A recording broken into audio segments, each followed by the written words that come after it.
man himself, along with Kurt Warner from Philadelphia. Good to see you, Jim Kelly. How you doing, bud?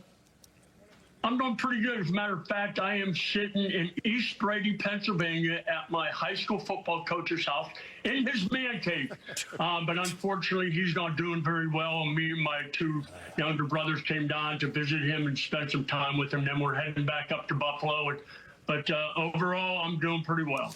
Well, Jim, it's great to see you, and obviously send our best to your coach there. What's your thoughts watching this Bills team do what they've done this year? A lot of folks overlook them, and when I say a lot of folks, pretty much everyone else on the screen, to call ourselves out here. But they clinched with 5 weeks to go, print playoff tickets, and now here they are in Arrowhead as the last best AFC shot to take care of this three-peat for everyone else. What are you thinking when you're watching this team, Jim? Well, I'm pretty much with a lot of other people. At the beginning of the season, I wasn't sure because they did lose two of their top receivers and wondering who they were going to bring in to take over that spot. So until they started going on the road, and then I started seeing how Josh was really spending time with them at practice and doing the overtime stuff that you need to do when you have somebody new, whether it's at the beginning of the season or whether it's in the middle of the season. You got to keep working with them. And he's done an unbelievable job. I mean, I'm impressed to see what he's done. But as Coach Levy always said, one more river to cross. Jim, always good to see you, my friend. You played in so many of these big games. I hear people talk all the time that, some teams are playing with house money when they're the underdogs going into games. Did you ever feel a difference whether you were the favorite team or the underdog in these big moments?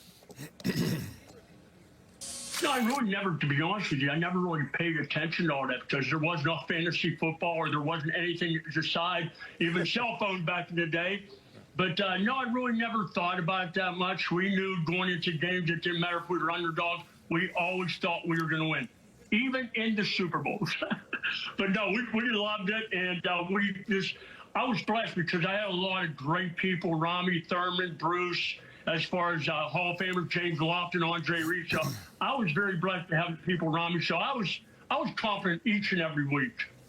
Hey, Jim, when you played back in the day and you had those great teams in the 90s, I think your reputation was one of a tough guy, tough quarterback, blue-collar guy. Tell me, and you got to know Josh Allen pretty well now. Tell me what similarities you see with Josh Allen and yourself when you played. Well, number one, he takes chances like I used to, but he's a little bit better athlete than I was.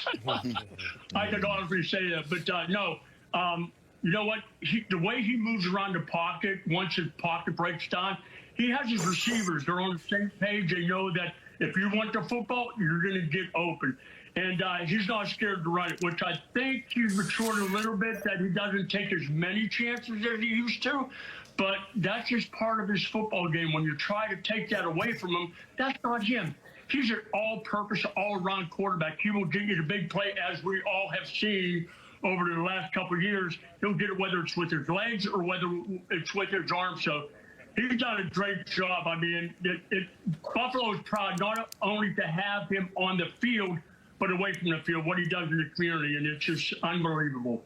All right, Mr. Kelly, we've come to a crossroads. We've come to the moment of truth. We got to pick the games. Who do you got winning in the AFC Championship and the NFC Championship? We love to know. Well, of course, I'm going to say Buffalo, but honestly, to be honest with you, I have a good feeling not only about this game, but them moving on. So I'm going with the Bills for sure. And then my son-in-law, Parker, his brother, is from Philly. They're both from the Philly area, so he's a Philadelphia Eagle. So what we're doing is trying to make sure the Bills play the Eagles, so Trevor will be crying after the game is over. But Buffalo first. Take care of what we got to do, and then we'll worry about whoever it is after that. Jim, you're the best, man. Great to see you, and hope to see you very, very shortly, and in person. You're the best. Thanks, Jim. You guys, thank you. Second game. Oh.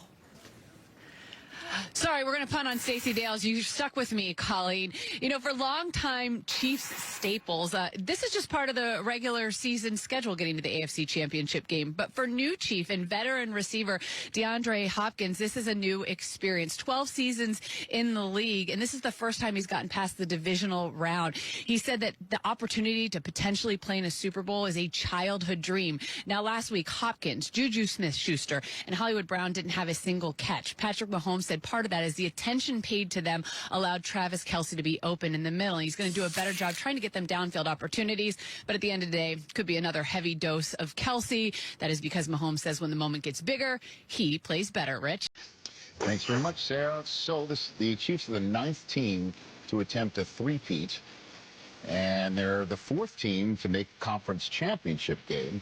The previous 5 either lost in the divisional round, including the last team to attempt at the 05 Patriots. 3 teams didn't even make the playoffs. So, will the Chiefs create a new column, making the Super Bowl? Kimmy Checks and Steve Smith are outside Arrowhead right now. Take it away. We are. Hello. Good morning, everyone. As Cam and Sarah are bundled up inside Arrowhead, we're outside. We're with the fans. And before we get into this three-peat conversation, Steve, the fans in Kansas City are wild. It's hours before the gates open. They don't care. They're already tailgating outside. We're going to join them here shortly in a bit. But before we do that, what's going to be the biggest challenge for Kansas City as they look to bid and make history with the three-peat Super Bowl? Well, we know with Patrick Mahomes, everything starts with him with the Kansas City Chiefs. But all on the defensive side, who can slow him down? That's Josh Allen. Josh Allen has 629 yards, second most rushing in the postseason. So the biggest challenge for the Chiefs is containing Josh Allen when things break down. 60 yards rushing in all 3 games against the Kansas City Chiefs. And then when you watch them last week against the Baltimore Ravens, when they needed a big play, they did go to James Cook. They did go to some of the other players. But at the end of the day, on the goal line, either 4th down, they went with Josh Allen rushing the ball. So containing him and not making mistakes is going to be the biggest thing. So some of that has to do with self-inflicted wounds, but also keep your eyes on your luggage. And that Louis Vuitton luggage is Josh Allen. Ooh, Louis bag for Josh Allen. Other than you, Gerald McCoy is Mooch's kryptonite in the Exo Showdown. I don't know if you just heard, Gerald's going to be facing you in New Orleans for the belt. That just happened, Kurt. I saw that. I look forward to it. Both of them came strong, but I can't wait to take on Gerald. I mean, I beat Mooch up enough, so so maybe I need a new challenger. Yes, indeed. So how will it be different potentially for Allen later tonight against Mahomes? Yeah, we'll talk a little later on will it be different when I give my pick, but how it could be different or might be different is because Josh Allen is playing his best football of his career, in my opinion. And it's not about being Superman and putting on the cape as we just saw in that little piece, but it's about playing the position and taking what the defense gives you. This is last year against the Chiefs. Last throw of the season. Had an opportunity to get a completion, set up an easier field goal, maybe get a first down. Instead, trying to make that big play down the field and finish the game, and they ended up missing.